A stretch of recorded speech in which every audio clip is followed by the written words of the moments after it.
They still believe this way. Hey. Hey, y'all. Welcome to Fresh Chats with Dr. B.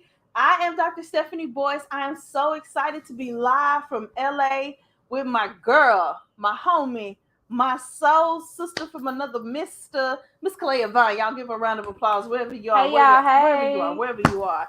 I'm so glad that you could join me today. So glad you're here. Or I could join you In Inglewood. Hey, Yes. what's up, Inglewood? Cali?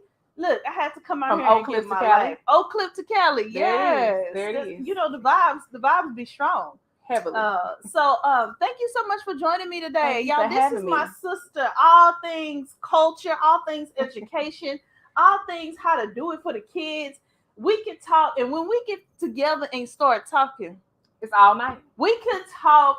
We have to literally. Somebody has to stop. Somebody has to referee it. Somebody has to say, "Y'all, the time is over." So, because this is only a 30-minute chat, we're gonna hop in and we're gonna give you a good chat and some good tips that you can take with you in terms of how to create a class and even a campus that is relevant to the students that you serve, that connects the content to the students. And that's the work that we do in the Fresh Classroom, y'all. We're all about professional development and social development of teachers. And look, I know educators are trying.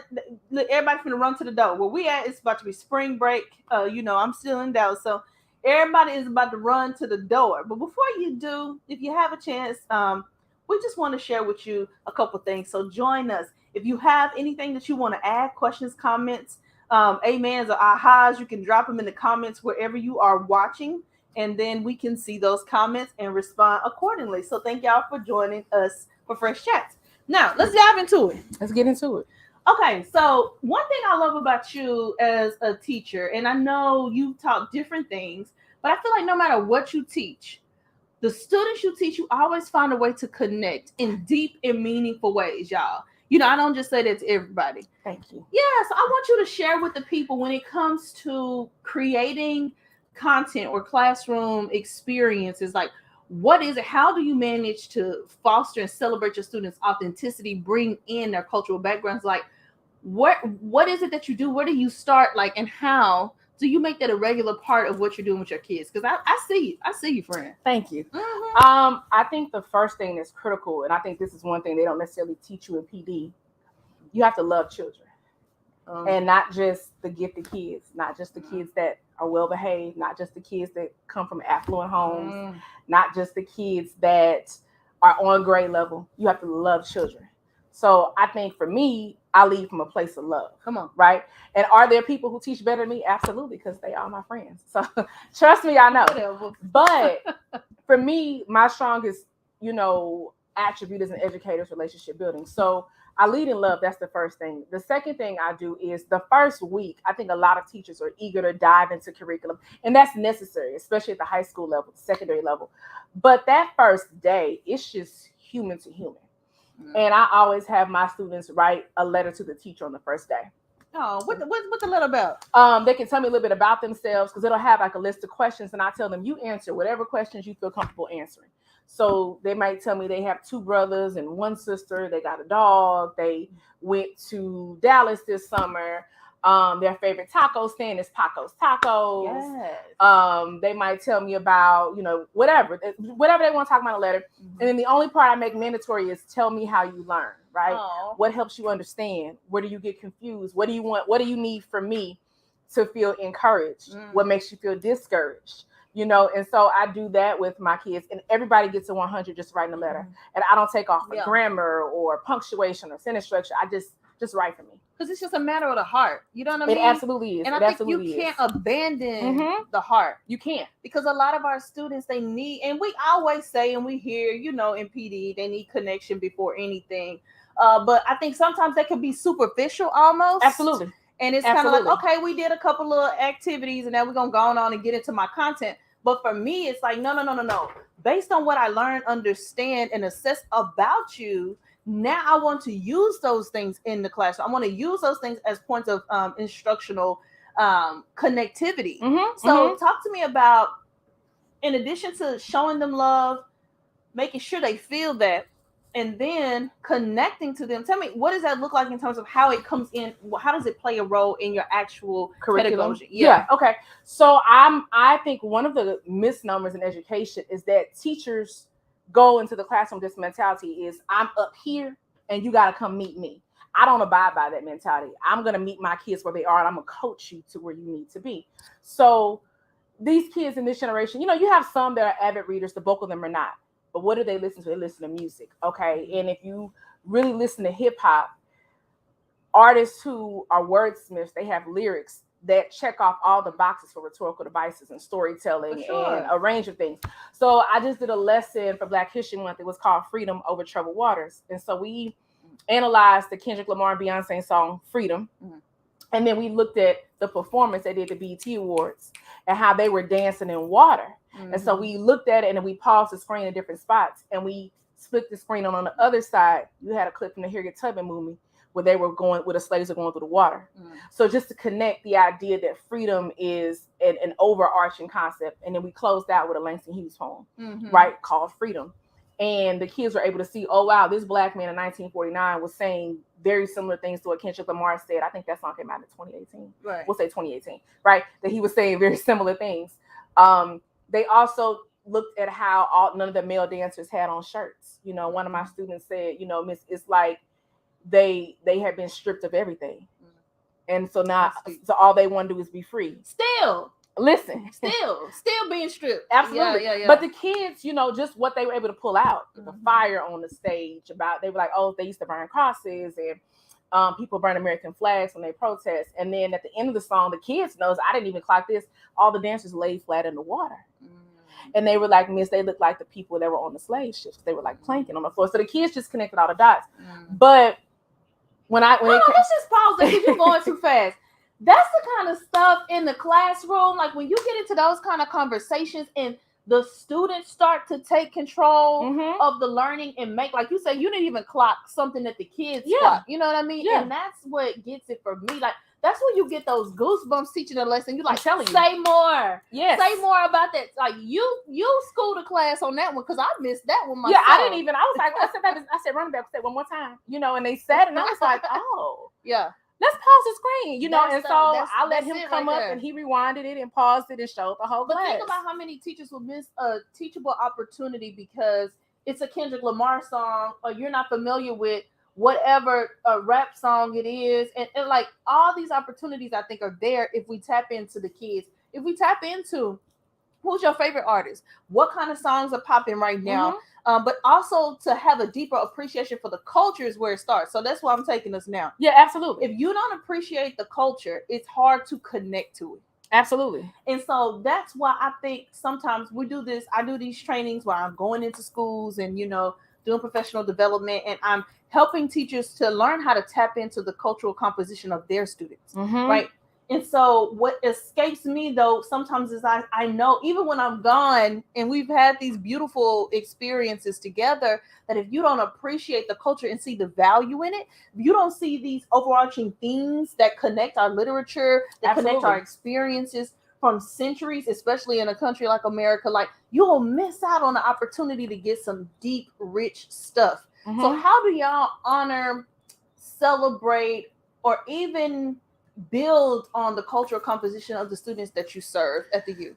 I'm really big on, at the end of the marking period, I'll give out a survey. What's something you would like to read, or a movie you would like to, a film you would like to watch? And I take those surveys to heart, and I always tell them it has to be PG-13.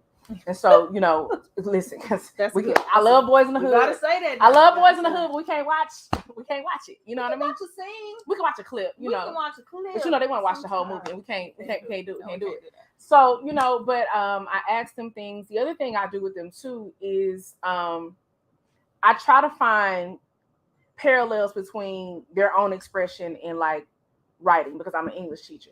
So like one time I had a student, and she was like, Miss, I'm afraid for you to edit my essay because you're going to say everything is wrong. I said, no, baby, look, you didn't put the whole lace front down and then you curled it. I'm just going to come through and smooth out the baby hairs. And she was like, oh, okay, Miss, I'll do it.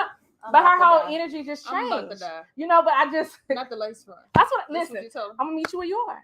That, I bet she understood what you meant. When I was teaching the difference between a micro claim and a macro claim. one little girl, I was trying to like, hey, what's the most kid friendly way to explain it? And one girl was culturally like, relevant. yeah, she was like, Miss, wait, when you say micro, you mean like the braids? I said yes. Right now, all y'all got cornrows. I need box braids. And so then all of a sudden, everybody was able to revise and get a very narrow idea. Mm-hmm. But I think it's just little things like that, meet them where they are, and not always being so quick to correct. That's hard for some people, though. It's like, I'm the teacher. Like, I'm getting paid to basically correct you, teach you, show you what's up. And so I think the ability to kind of allow them some leverage will kind of have them open up to you even more and lean into the work if they don't feel like every time I open my mouth, like, she gonna shut me down. Like, I remember feeling that way in math. Like, yeah, they answer a question, I'm like, nah, I'm not gonna raise my hand. Like, I felt like that in AP biology. Maybe I'm not. Maybe I know the answer. Maybe I don't. I'm just gonna be quiet and sit back here and mind my business and hope they don't call on me, because nobody wants to be wrong all the time. And with that writing, some students get so used to people like red pinning their writing to death, that they don't even want to like participate at all. They just want to be left alone.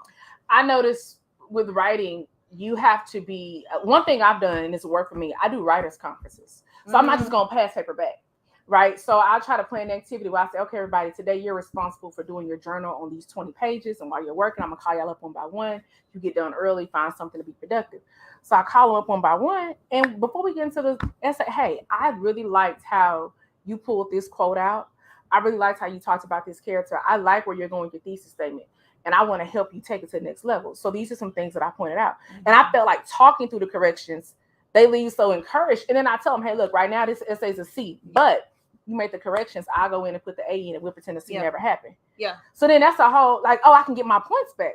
Yeah. Yes, I want you to win. You can grow. And you can grow. Let me say this, because, you know, I'm in higher ed now. But even still, like, giving them the grace to be like, okay, this is where you started, but this is not the end. You know what I mean? So for me, I do writing conferences, one-on-ones with my students in college, because I realize when you have that FaceTime, it's different than if you're just reading some remarks, right? When you actually get one-on-one conferences, which is another thing we encourage when we're training teachers, is like, no, you're not going to do that for every paper. But like, how often can you say, I'm going to start with this? Sometimes people, I think when they hear something like what you just said, their initial thought is, well, I don't have time to meet with all those kids. So like they immediately just kind of write off a good idea instead of thinking, that's a good idea. Now, how can I make it work in my class? Yeah, and it's been times like in my grade book, it'll say writing workshop. And I told them, listen, if you're sitting here quietly working, everybody walks out of here with this 100 in grade book today. But if I got to redirect behavior, that's going to make my nerves bad. And then the kids get quiet and then I'm able to, but they all want that feedback. They look forward to it, you know, and it's then so helpful. And sometimes I said, listen, if you know there's a part of your essay you're struggling with, highlight it and just write help next to it. And we're going to jump. Listen, we'll jump right into it, you know. And like I tell the kids, I'll give you one free upgrade. I want you to pick one sentence and I'm going to rework it from top to bottom for you. So they'll find one sentence. I love that. A free upgrade. Everybody gets a free upgrade. That part. Okay. I like and you know, I always have one kid that'll sing the song. Yeah, it should. Always. And it's Beyonce. Hit a routine with it. And it's always should. And you should for Beyonce. Always. Yes, but I love that. Okay, so let's shift a little bit and talk about on your campus. So I love, we didn't even say where you talk. I'm sorry. Okay, I'm at the happiest place in South Central. I teach at University Pathways Public Service Academy. The U. The U. I love it. I am a journalism and creative writing and freshman English and minority literature and film studies, all those different things. So those are the different things. That's all. But it varies. I'm not doing them all at the same time. It varies semester to semester. Yeah. But one of those classes is on my roster. But it's awesome to see you and to have known you, you know, all these years in the profession, because I'm always trying to bring and have leverage my platform however I can, whatever platform I've had as I have it, to highlight and lift people like you, because y'all are doing this work and you're doing it in a way that honors the students. And I think the kind of outcomes we get, so I'm going to shift to this week.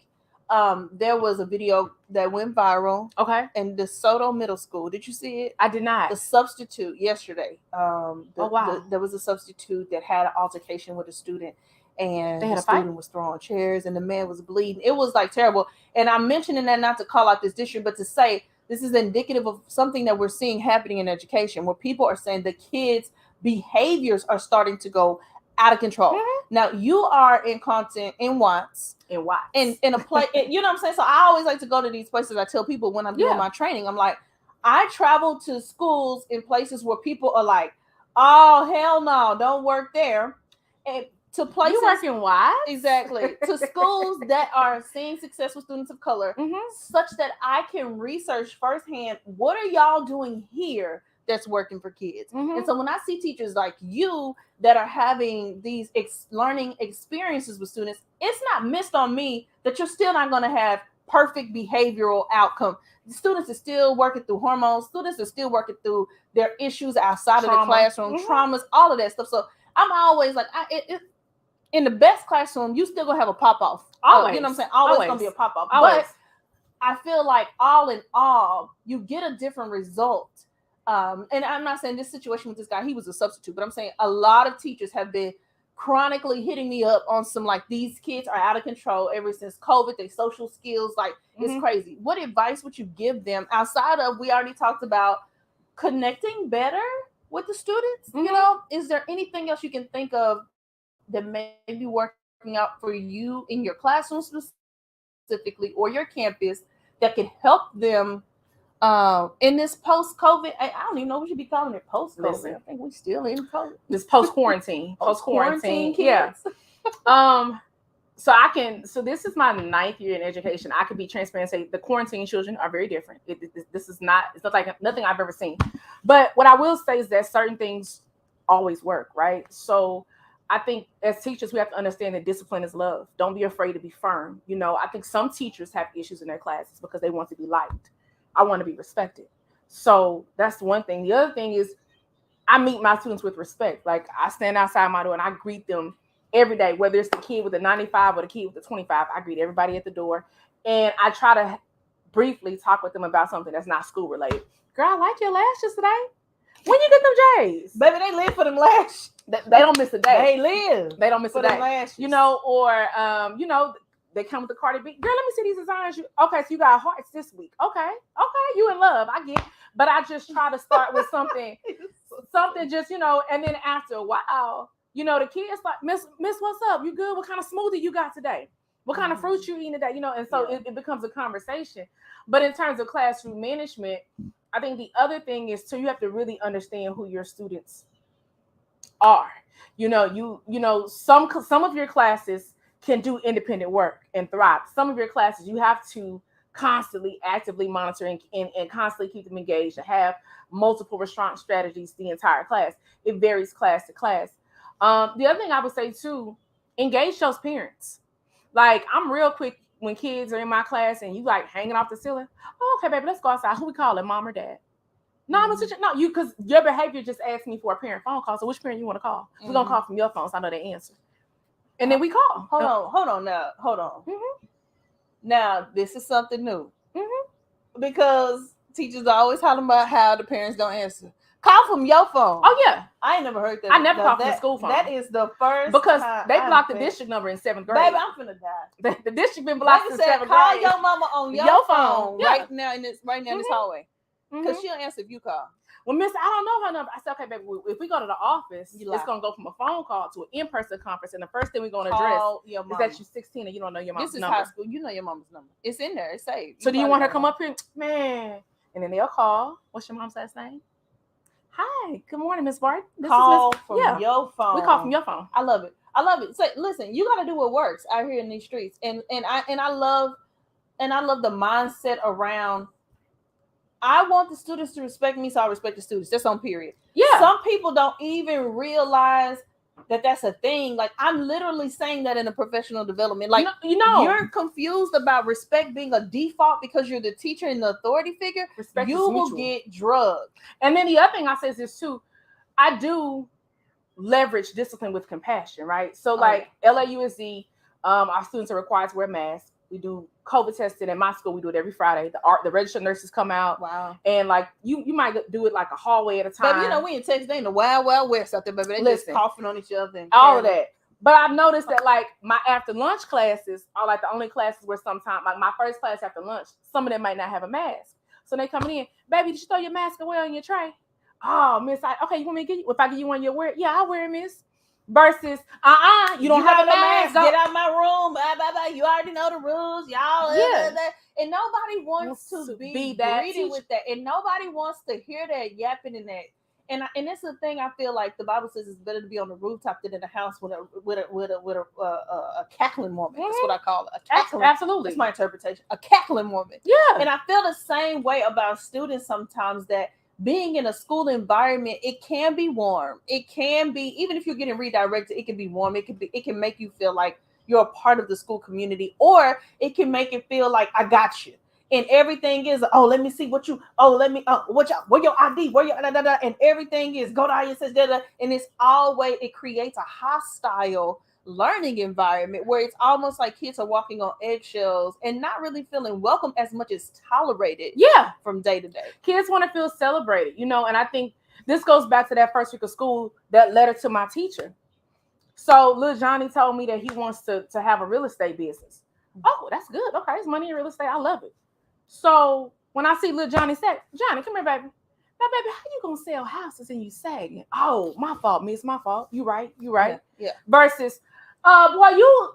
Now that sagging, I wrote about that in the book because I see so many people escalate a situation, a behavior incident over sagging, over whatever. Like, what if I just get to close proximity and be like, you don't want to see a red draws, right? Yeah, so literally. Pull your pants up. Thank you. That's all it takes. Oh, my bad, Miss B. I didn't even realize my pants was sagging. It's like, or the kids told you where they want to go to college. Baby, how you going to PV in your underwear showing? Oh, you know what? You got it, Miss Lady. You got, and they're going, and that's the end of the conference. And it's on period. And then after a while, you'll start noticing when they come down the hallway to your class, they finna fix their clothes. Like you haven't said anything because Dr. Boyce said standing in her room, so I ain't gonna sag in her room. And it's still caring, and it's still empathetic, and it's also, for me, it's not a judgment. I think a lot of times people, and this is just the culture that has been created, there's judgment around it. There is. You wear your pants down, that started in prison culture, and if you wear your pants down, then and it's an indictment on him. Whereas his daddy might wear his pants like that, his uncles, his people around the way, that's what they do. And that's culturally acceptable for them outside the learning environment. And so for me, it's like, it's not a matter of telling you it's right or wrong or good or bad. It's just when we are in a professional learning environment, it's not acceptable. So we're going to go ahead and get them pants up. But it's not to say like, you trash, your culture's trash. Like, who taught you this? Like, where you from? Who raised you? And I think sometimes it gets to feel so judgy sometimes that it makes students kind of want to be like, okay, like everything about school is to whitewash me and away from my culture. And that's what I love about your principal. Y'all, Principal Ra, it's one of my principals that I'd be like, listen, if I had to go back and be a principal again, I was pretty riotish when I was a principal. I'm going to just put that out there. Yeah. You know what I'm saying? But I feel like their principal, if you're not familiar with the U, Principal Ra show up with a fitted cap. I'll never forget it. So he showed with J's on, y'all. When I did my interview, at that time, LAUSD was doing Zoom interviews only. Okay, cool. So I had done a series of teachers interviews at different schools, and the principal or whomever, whatever administrator, they have a button down on, or they got maybe they got the school polo shirt with the name across. He cut his camera on and admitted me to the Zoom. He had a Compton fitted and a polo shirt, and he was leaning back in his shirt. Good afternoon, I'm Amen Rob, I'm the principal. I was like, I'm gonna work here. You the principal? I'm gonna work here. So then when I got hired after school started. So I got hired in September, and I was like, hey, I'm gonna come put my room together, but just FYI, because I'm putting my room together, I'm gonna have on probably sweats and a t-shirt because I'm gonna be moving stuff. He was like, oh, I'm not that principal. I said, what do you mean? He said, I'm not that principal. Like, I want you to be who you are. So he said, I principal this school in a polo shirt and J's every day. That's what I wear. Right. Or the school t-shirts, and that's what I wear. So if you feel comfortable in sweats and t-shirts, wear that. If you feel comfortable in your business attire, wear that. But don't think you got to be somebody other than who you are. Don't be apologetic about showing up how you feel comfortable. Yeah. Worry about doing your job. And I'll say this, that was the first time that I think I really realized that I have been gauging for a long time some of my effectiveness as a teacher through the lens of whiteness. Girl, I fall down right now on this floor. Don't we? Haven't we all? That's how we've been trained to do. Like if I'm this, I'm looking this way, I'm presenting this way. But the truth is, you can show up in your J's. You can show up in your what's up? Air Maxes. Your Mac. What? You can show up and be professional. It's not about, how close you are to mainstream ideas or acceptability and respectability. It's like, what's this work doing? Like, what am I doing in my classroom? Are my clothes a distraction to my students? No. Are wearing colors to work at it? It's not. You know what I mean? And so I love that. I feel like the campus, when I did come to visit, I feel like the campus, I feel like it's liberated. The day I showed up to do a tour at their school, y'all, and interview teachers and the principal and get to see the campus for the first time, the principal pulled up with the stroller, y'all. His child was at the school that day. He was like, "What's up, Dr. Boyce?" I was like, "That's the baby. Okay, this is what we doing. Like, let me meet little man. Like, this is what we're doing." But that is how I think schools, I think we're coming to a point, especially with millennials, where we want things to feel and be more authentic. Absolutely. We want to be able to show up and we're asking questions of people that came before us, like, but why? Mm-hmm. Like, but why do I have to have a jeans pass day to wear some jeans if that's what I'm comfortable in wearing? The campus I was at before I got to the U, I had a principal. She had a very strict no sneakers policy. And y'all, I've taught at public schools. The fact that she called it sneakers. Yeah. Go ahead. I've taught at Catholic schools, Jewish schools. At the all-girls Orthodox Jewish school where I taught, where all skirts had to be below your knee and all shirts above your collarbone. She said, but by the way, find a comfortable sneaker and wear it every day. Save your feet. And when I worked at the Catholic school, they had a no denim policy. But she was like, everybody wears sneakers, so keep your feet comfortable. And of course, public schools, like your regular Title I public schools at district, they don't really care. Your principal might have on a suit with some sneakers because they walk in campus all day. But she had this firm policy, and I would always ask her, well, why? Because it doesn't affect my effectiveness as a teacher. It doesn't make my students respect me less, because during homecoming week, when we were dressed with all the homecoming things, I wear sneakers every day. Mm-hmm. I still was pulling averages of 6 out of 6 on my AP essays with my kids. Mm-hmm. My kids were still showing up and doing the work. My students don't respect me less. If anything, what I found is more. It's a conversation piece. Yeah. Miss, where you get your chucks from? Well, they on sale. Oh, nah, miss, you got to start going to this it's spot. A connection piece. And it becomes a conversation piece. How you get those, miss? Exactly. You know what I mean? So, and so just to be at this school where I wear sneakers every day, and it's a conversation, it's a conversation starter with the kids. Yeah. And it hasn't, if anything, because I feel more comfortable, I'm a better teacher, right? Mm-hmm. When you look at these Fortune 100 companies like Facebook, Google, Apple, if you go to those campuses, bro, they be chilling. It's like being in college. They got sweats and t-shirts on. The bros. Like literally. They got leggings and Air Forces and exactly. Or they have lots of college sweatshirts, and that's what they wear. But you making $400,000 a year. Exactly, and living your best life. So I'm with you on that, and I love to see it, and I like to encourage more people to do it, like to move away from these traditional ideas that we get stuck in, that in my opinion that are adding and compounding to this problem of teachers leaving our profession. Absolutely. People just don't want to be micromanaged. They want to have some autonomy, whether that's in what they wear, whether it's in how they deliver it. Like, I went to a school one time, and they was telling me they had scripted lessons, and I was like, oh, I couldn't do it. I had to quit. I quit because all my classes are different. They tried to script lessons at a district I was in one time. I was like, okay, very well. I'm not going to do that. Like, thank you for these suggestions. Like, I'll flip through and take out whatever works. But y'all don't know my kids.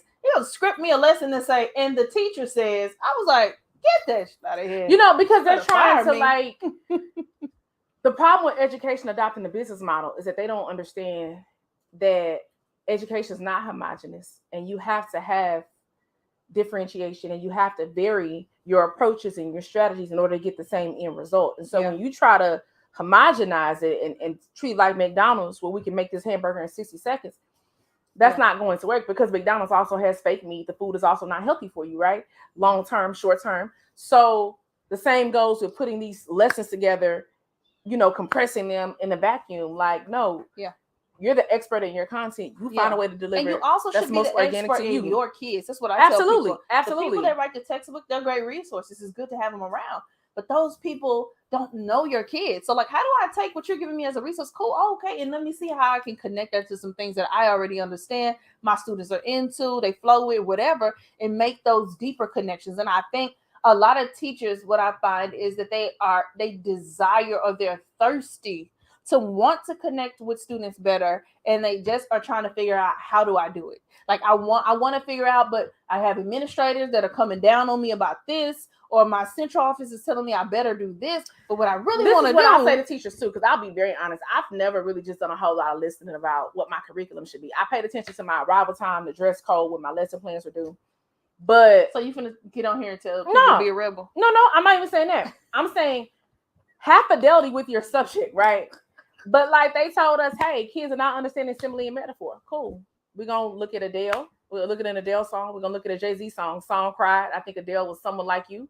And we looked at both of those songs for similes and metaphors and personification. And one thing I understand real quick, everybody got it by the end of class.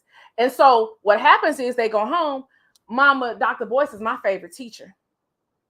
So when the parents come and meet the parent night, they stop by your principal. Hey, my kid loves Dr. Boyce's class. My son's never liked to read till he got in her class. You hard pressed to find a principal that's going to make you leave when the kids are enjoying your content and learning, and the parents want their kids there, and you don't have behavioral problems. A smart principal will just leave you alone and be like, maybe her methods are unorthodox, but man, these kids are excited to learn. But you know what? I made a promise with my students when I was teaching. I told them every year I'm not going to teach you anything that I deem to be irrelevant. I'm going to take this content, I'm going to make it relevant to them, whatever, so that they never have a reason to be like, this seems irrelevant, right? But for me, I was always willing to, even if it meant you fire me, I am going to do what I know to be best, because I believe it in my heart. You know what I'm saying? You can fire me. If that means firing me, I'm going to teach these students in a way that I understand to be best, that engages them, that considers and celebrates their cultural inclinations and includes it. And if that means you're going to fire me because I'm using song lyrics that they know, now granted, I ain't going to use nothing that's explicit or inappropriate, but if I go here and I put these lessons together and you come in here and tell me, oh, that wasn't in the scripted lesson at the district, fire me. Last school, fire me. I knew it was time to go for me when I had my principal came in to observe my class, and so we debriefed. Claire, everybody was engaged. I love how you had, things for your struggling learners. I love how they felt comfortable. And that's the end of conversation, period. Yeah. She went down this tally list. Don't keep going. Things. That's the end. And so I was cool with all the things she liked. And then she gave me one thing like, hey, I think, add this little piece and that'll be cool. Oh, okay. That's another way to teach it. I can play with that next week. And then she's like, but on the final note, the construction boots. Final note. I had on Timberlands. On the final note. Construction boots. Yeah, I had on some black, like those skinny leg, those pants, and I had on the school polo, and I had on a cardigan. I have some Timberlands because it's fall, and that's what you do when you part of the hip hop generation. You put on some Timbs, and then what killed me was these are brand new Timbs. You know what I'm saying? So sometimes Timbs get grimy. These were like butters. And so she's like, yeah. So if we could just not wear the construction boots, and I was like, I came with my sneakers. I'm like, from your own mouth, you said every kid in my class is engaged. My struggling readers felt comfortable asking questions. On the final note, don't just put a period at the end of my class. Listen, my high flyers, when she went to them, Ms. Vaughn makes us use these words because we have to elevate our vocabulary, and they could tell you what respite and melancholy meant, and they were trying to put them in a sense, and they over there arguing about verb tense. So it's just like. That's the kind of stuff that make people like, you know what, you can have this. And I was like, girl, and I was like, you sure right. Yeah. And we have to get away from it. And that's why I love the change I see with principles like yours. Not that, and I want to also push back on this, not that people should show up looking sloppy and just not caring about their appearance, but we know that there are professional ways to show up even with comfort that allow you to have some autonomy and that frees us up in terms of those expectations get trickled down to kids, right? And so anyway, that was a whole side note, but it was necessary. I don't know why the spirit led us there. But Melody commented, let's see what she said. She said she calls it, when we talk about the COVID babies, she calls it coexisting with COVID living because it's still here. It ain't post-COVID yet. At all. Discipline with love, here, I should put it up. Discipline with love and with expectation of doing better. That's right. We with you on that, Melody. And lastly, she said, all you have to do is see them in their humanity. That's it right there. Because students need to know not only do we see their humanity, but that we are humans too. And that piece of connection, I feel like what you have is this humility where it's like, I'm the teacher, but I'm not above you and y'all down here, y'all the kids in the hood trying to need to get out the hood. Can I say something about humility? You up. The lack of humility is part of the reason why kids struggle with learning. Because when I give out an assignment, If everybody misses number 5, this is why I say, listen, I added those 5 points back on number 5 because all y'all missed it. And clearly I dropped the ball. Which means that Ms. Vaughn slipping. So as a class, let's go back and go over number 5. And we're gonna break it. We're gonna do number 5 as the bell ringer. And that just gives kids a, oh wow, she see me. And I say, hey, y'all, keep it 100 with me. Tell me where you got confused at. That's good. And we get right into it. But I think you got to be humble enough, even though you're an expert in your content, you know when you're right. You have to be also willing to know when you're wrong. That's good. And not be afraid to be wrong. Not be afraid to tell the kids, hey, I don't know. Let me research and I'm gonna circle back to you next class. Because none of us know everything. Nobody does. Yeah, that's good. Well, thank y'all so much for joining us. Thank you, Melody, for joining in with us and hanging out with us. I want to make a couple announcements like I always do. First of all, let me know in the comments, no matter what platform we can only see LinkedIn comments. I don't know why it does this, but other people are commenting sometimes on other platforms. Okay. So let me know how we can support you. Somebody, the last time we were live, told me they'd like to hear more chats about related to like policy and the legislative session that's coming up. And I have a guest coming just because you posted that comment. She's going to come next month. So don't think I'm just not reading these comments.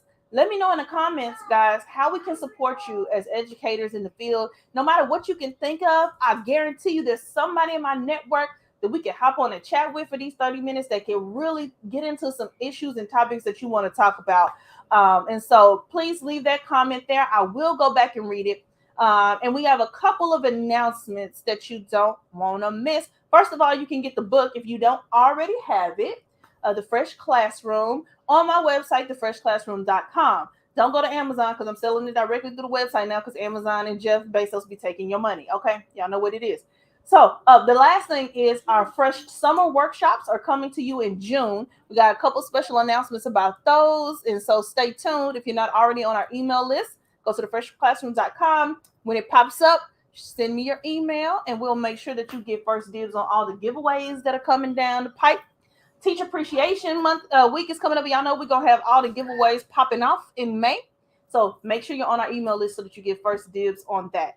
Outside of that, thank y'all so much for joining us for Fresh Chats Live here from LA with my good sister, soul sister friend, y'all. And don't act like you didn't see the locks, though. Don't act like that length ain't given what it is given. But it was supposed to have game. It was supposed to have game. Get into okay, it. my lock sister. Okay, but that's not what we was doing. No, okay. It's not. So last but not least, always remember that we have the ability to empower or disempower students with every interaction every single day. My prayer is that you will empower the students that you serve.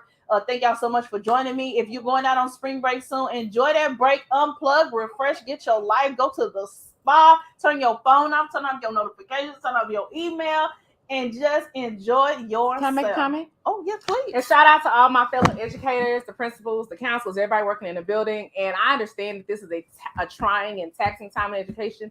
I will tell you what somebody was kind enough to tell me my first year when I was struggling as a teacher. They said, regardless of how unprepared you feel or how not successful you feel, your class is the best part of a child's day. So just know that you made one of those kids feel seen and loved. Yes. So you have that. Take that with you. Thank y'all so much for joining us. How can the people find you, girl? How can they connect I'm with you, on Instagram at Kalaiah and on Facebook, my government name, Kalaiah Vaughn. So you can find me on there, on those places. So yeah, please follow me. I follow lots of education pages because I'm inspired by other educators. So thank you. Thank y'all so much. Y'all have a good one.